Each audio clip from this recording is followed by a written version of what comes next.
हाँ जी दोस्तों, जो कैंडिडेट हरियाणा सिविल सर्विसेज में सिलेक्ट होकर अपना फ्यूचर या करियर बनाना चाहते हैं, उन कैंडिडेट्स के लिए, उन एस्पिरेंट्स के लिए एक खुशखबरी है कि एचपीएससी यानी कि हरियाणा पब्लिक सर्विस कमीशन ने एचसीएस की नोटिफिकेशन को रीएडवर्टाइज कर दिया है। यानी कि जो कैंडिडेट पहले इस परीक्षा के लिए अप्लाई नहीं कर पाए थे या किन्हीं कारणों से अप्लाई नहीं कर सकते थे, अब वो इस परीक्षा के लिए अप्लाई करने के लिए एलिजिबल कर दिए गए हैं। अतः वे इस परीक्षा में फॉर्म अप्लाई करके और अच्छे से तैयारी करके अपने सपनों को साकार कर सकते हैं। ऐसा अवसर एचपीएससी ने एक बार फिर से प्रोवाइड करा दिया है। तो दोस्तों, मैं हूं डीके बहमनिया और आप सभी का स्वागत है मेरे YouTube channel DKB Edu Hub में। तो दोस्तों, आज हम Haryana civil services and other allied services exam 2017 के बारे में बात करेंगे। जैसा कि आपको पता है कि इस परीक्षा के लिए 2 अगस्त 2018 को एचपीएससी द्वारा एडवर्टाइजमेंट निकाली गई थी, लेकिन यह परीक्षा कुछ विवादों की वजह से अंडर कोर्ट ट्रायल चली गई, जिसकी वजह से एचपीएससी इस परीक्षा को कंडक्ट नहीं कर पाया। तो इस परीक्षा पे मुख्यतः 3 केस चले हुए थे, जिनमें से 2 केस बहाल हो गए हैं। फिलहाल सिर्फ और सिर्फ एक ही केस रहता है। जो 2 केस बहाल हुए हैं, वो केसेस क्या थे, इनके बारे में मैं आपको जानकारी देने वाला हूं, और एक केस कौन सा रहता है उसके बारे में भी मैं आपको अपडेट करूंगा, और एग्जाम कब होगा इसके लिए भी मैं आपको कुछ प्रेडिक्शन बताऊंगा। अतः इस परीक्षा से संबंधित सभी महत्वपूर्ण सूचनाएं जानने के लिए आप इस वीडियो लेक्चर को अंत तक अवश्य देखें। तो दोस्तों, एचपीएससी की HCS executive and other allied services 2017 examination पर 3 केस थे। एक केस ऐसे कैंडिडेट्स ने किया था जिनकी डिमांड थी कि एजुकेशन का जो एलिजिबिलिटी क्राइटेरिया है उसको 1/1/2018 से रेकन ना करके उसको डेट ऑफ एडवर्टाइजमेंट से रेकन या तय किया जाए। तो इस संबंध में कोर्ट में केस चला, तो माननीय पंजाब एवं हरियाणा हाई कोर्ट ने सरकार को निर्देश दिए कि वह इस परीक्षा के लिए जो एलिजिबिलिटी क्राइटेरिया है उसकी जो निर्धारित करने की तिथि है वो 1 जनवरी 2018 से डेट ऑफ एडवर्टाइजमेंट यानी कि 2 अगस्त 2018 तय करे। तो सरकार ने उसी मद्देनजर 30 जनवरी 2019 को एचपीएससी को निर्देशित किया कि वह दोबारा से री एडवर्टाइजमेंट करे और उन कैंडिडेट को एक अवसर मुहैया कराए जो 1 अगस्त 2018 को इस परीक्षा से संबंधित अपनी योग्यता पूर्ण करते हैं। तो इस प्रकार से अब जो कैंडिडेट 1 अगस्त 2018 को इस परीक्षा के लिए शैक्षणिक अर्हता पूरी करते हैं, वे इस परीक्षा के लिए अप्लाई कर सकते हैं।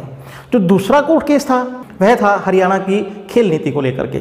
जैसा कि आपको पता है कि हरियाणा सरकार ने खेल एवं खिलाड़ियों को बढ़ावा देने के लिए ग्रुप ए सर्विसेज में भी स्पोर्ट्स कोटा 3% तय किया है। लेकिन उस 3% कोटे के लिए सरकार ने कंडीशन रखी थी कि केवल वही कैंडिडेट जो हरियाणा की तरफ से किन्हीं खेलों में प्रतिभागी रहे हैं उन्हीं को इस रिजर्वेशन पॉलिसी का फायदा मिलेगा। लेकिन उन कैंडिडेट्स ने, जो स्पोर्ट्स एलिजिबल कैंडिडेट थे, उन्होंने honourable Haryana and Punjab high court में केस किया और वो केस जीते, जिसकी वजह से सरकार को 15 नवंबर 2018 को अपनी स्पोर्ट्स पॉलिसी में संशोधन करना पड़ा। और वह संशोधन यह है कि जो कैंडिडेट हरियाणा के डोमिसाइल्ड हैं या हरियाणा रेजिडेंट हैं, बेशक उन्होंने किसी भी यूटी या अदर स्टेट गवर्नमेंट से खेलों में भाग लिया हो, वे भी इस परीक्षा के लिए यानी कि ग्रुप ए जो का रिजर्वेशन कोटा है ईएसपी कैटेगरी के तहत, उसके तहत एलिजिबल माने जाएंगे।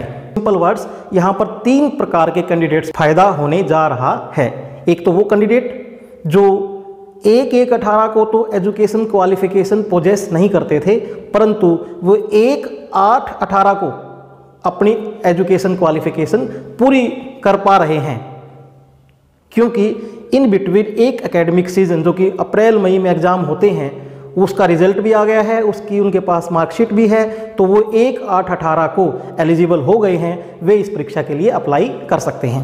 दूसरी बात, जो कैंडिडेट जानकारी के अभाव में या किन्हीं कारणों से यह फॉर्म नहीं अप्लाई कर पाए थे, वे भी अब इस परीक्षा के लिए आवेदन कर सकते हैं। और तीसरी बात, या वे स्पोर्ट्स पर्सन जो जिन्होंने दूसरे राज्यों या यूटी की तरफ से कॉमनवेल्थ गेम्स, एशियन गेम्स या अन्य नेशनल गेम्स में हिस्सा लिया था और पदक जीते थे, उनको ईएसपी कैटेगरी में रिजर्वेशन का फायदा नहीं था पुरानी स्पोर्ट्स पॉलिसी के तहत। लेकिन अब उन कैंडिडेट को भी स्पोर्ट्स पॉलिसी में संशोधन करके ग्रुप ए सर्विसेज में 3% रिजर्वेशन के लिए एलिजिबल कर दिया गया है। तो ऐसे स्पोर्ट्स पर्सन भी इस परीक्षा के लिए अप्लाई कर सकते हैं।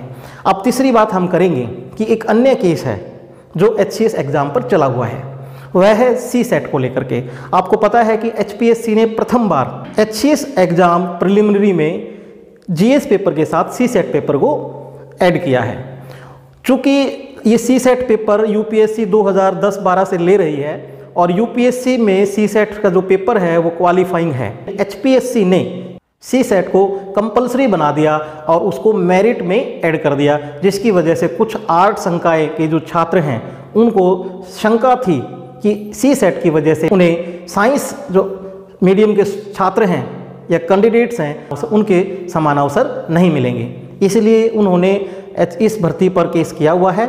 तो यह केस हरियाणा एवं पंजाब हाई कोर्ट में चल रहा है, जिसकी नेक्स्ट हियरिंग डेट जो है वो 12 फरवरी 2019 रखी गई है। तो जिस प्रकार से हरियाणा में भर्ती प्रक्रियाएं चल रही हैं, जिस तेजी के साथ भर्ती प्रक्रियाओं को पूरा किया जा रहा है, उसी के आधार पर मेरी प्रेडिक्शन है कि बहुत जल्दी विद इन मंथ या with in 2 month HCS preliminary exam conduct कर लिया जाएगा। और जहां तक 12 फरवरी की डेट की बात है तो बेशक सरकार को बैकफुट पर जाना पड़े, क्योंकि सरकार जानती है कि उसको जींद उपचुनाव में जो बहुमत मिला है या उसको भावी लोकसभा एवं राज्य विधानसभा के चुनाव में जो सफलता अर्जित हो सकती है वह सिर्फ और सिर्फ एक ही ग्राउंड पे हो सकती है कि सरकार ने इतनी सारी भर्तियां करके अपनी साफ और स्वच्छ छवि को जनता के समक्ष प्रस्तुत किया है। और सरकार के पास एकमात्र यही मुद्दा है, बगैर पैसों की बिल्कुल फेयर तरीके से इतनी बड़ी भर्तियां की हैं, तो इस आधार पर सरकार वोट मांग रही है और लोग भी इस आधार पर सरकार को काफ़ी सपोर्ट कर रहे हैं। जो पहले बीजेपी समर्थक नहीं थे, बीजेपी की इस नीति को, जो बीजेपी की भर्ती नीति है, उसी को देखते हुए उन्होंने सरकार को समर्थन देना प्रारंभ कर दिया है। तो सरकार समझती है अगर उसको आने वाले चुनाव में बहुमत चाहिए या हरियाणा में सरकार बनानी है या लोकसभा की 10 सीटों पर विजय अर्जित करनी है, तो उसको जो भर्तियाँ हैं, उसकी जो प्रक्रिया है उसको और तेज करना होगा और फास्ट करना होगा, ताकि लोगों का विश्वास इस सरकार पर बढ़े और विशेषतः युवा सरकार की सपोर्ट में आ जाएं।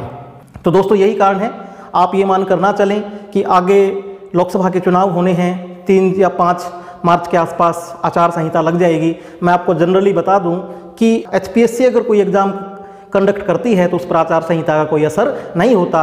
आचार संहिता के पीरियड के दौरान भी एचपीएससी या यूपीएससी कोई एग्जाम कंडक्ट कर सकती हैं, लेकिन वे फाइनल रिजल्ट डिक्लेयर नहीं कर सकती। It is my strong faith that HPSC आने वाले 1 महीने या 2 महीने में एचसीएस का एग्जाम ले लेगी। तो जिन कैंडिडेट्स ने कोर्ट केस को कंसीडर करते हुए अपनी तैयारी छोड़ दी थी, वे अपनी तैयारी पर पुनः लग जाएं, क्योंकि ऐसा सुनहरा अवसर फिर दोबारा नहीं आना है। क्योंकि इससे पहले एचसीएस की जो पोस्ट आती थी वो 51, 50, 49 ऐसे आती थी, लेकिन इस बार एचसीएस के लिए 166 पदों पर आवेदन मांगे गए हैं, जिनमें से अकेले एसडीएम के पद जो हैं वो 48 हैं। तो दोस्तों इससे सुनहरा मौका नहीं हो सकता, इससे अच्छा अवसर आपको नहीं मिल सकता। इसलिए आज से ही अपनी कमर कस लें और अपनी तैयारी पर फोकस करना शुरू कर दें। 12 फरवरी को ऑनरेबल हरियाणा एवं पंजाब हाई कोर्ट का जो भी डिसीजन होगा सीसेट को लेकर के, उसके बारे में भी मैं आपको उसी दिन अपडेट कर दूंगा। इसलिए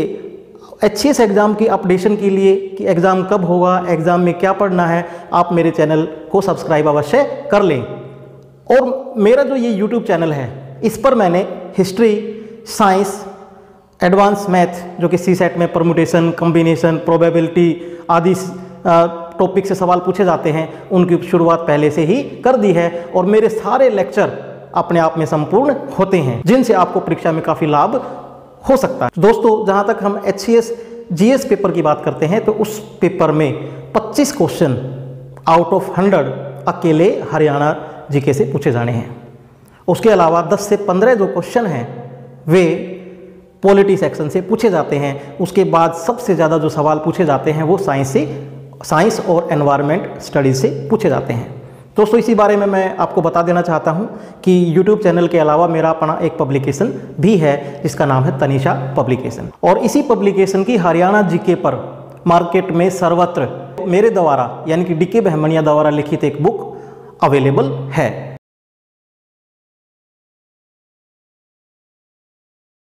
तो यह है वह बुक, हरियाणा सामान्य ज्ञान एनसाइक्लोपीडिया।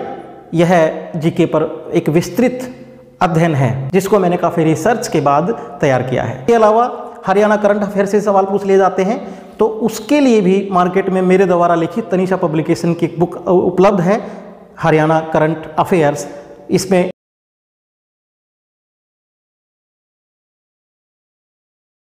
पिछले 1 साल की करंट अफेयर्स की विस्तृत विवेचना की गई है। तो इन दोनों किताबों को अगर आप मिला करके पढ़ते हैं तो अगर 25 क्वेश्चन पूछे जाते हैं तो मैं 24 क्वेश्चन इन किताबों से पूछे जाने का दावा कर सकता हूं। अब मैं आपको बताऊंगा कि इस पर आप कैसे भरोसा कर सकते हैं कि मैंने किताबें लिखी हैं तो इस 99% कवरेज इन 2 किताबों से 25 क्वेश्चन की कैसे हो जाएगी। तो इसके लिए आप मुझ पर भरोसा कर सकते हैं क्योंकि इसके पीछे एक कारण है। मैं 2 बार Haryana civil service HCS exam का इंटरव्यू फेस कर चुका हूं। इसके अलावा मैं IAS का इंटरव्यू भी दे चुका हूं। तो इन परीक्षाओं को लिखने का, इन परीक्षाओं में बैठने का मेरे पास विस्तृत अनुभव है, इसलिए मैं जानता हूं कि किस प्रकार के जो प्रश्न हैं इन परीक्षाओं में पूछे जाते हैं, और उसी अनुभव के मद्देनज़र मैंने ये किताबें थक प्रयत्न और परिश्रम के पश्चात लिखी हैं। तो दोस्तों मैंने बताया, तो सेकंड जो फील्ड है जहाँ से HPSC सबसे ज़्यादा सवाल पूछती है वह है पॉलिटी। पॉलिटी से HCS एग्जाम में 10 से 15 क्वेश्चन पूछे जाते हैं। आप पिछले सालों के प्रश्न पत्र जो है वह उठा करके देख सकते हैं। तो पॉलिटी विषय पर भी मैंने एक बुक लिखी है, भारतीय राज व्यवस्था।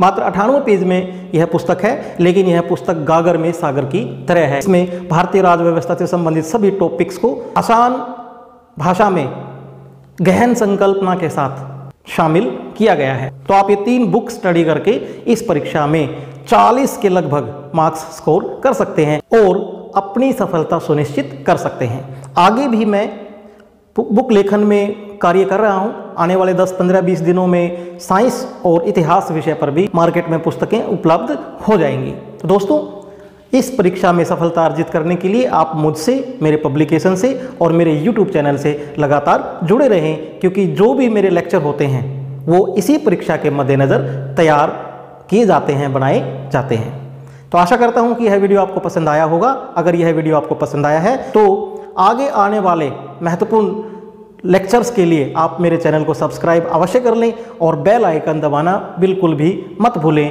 क्योंकि बेल आइकन दबाने से आपको क्या फ़ायदा होगा कि आपको जो भी लेक्चर शूट होगा उसके अति शीघ्र आपको नोटिफिकेशन प्राप्त हो जाएगी, जिससे आप उतने ही फायदे की स्थिति में होंगे।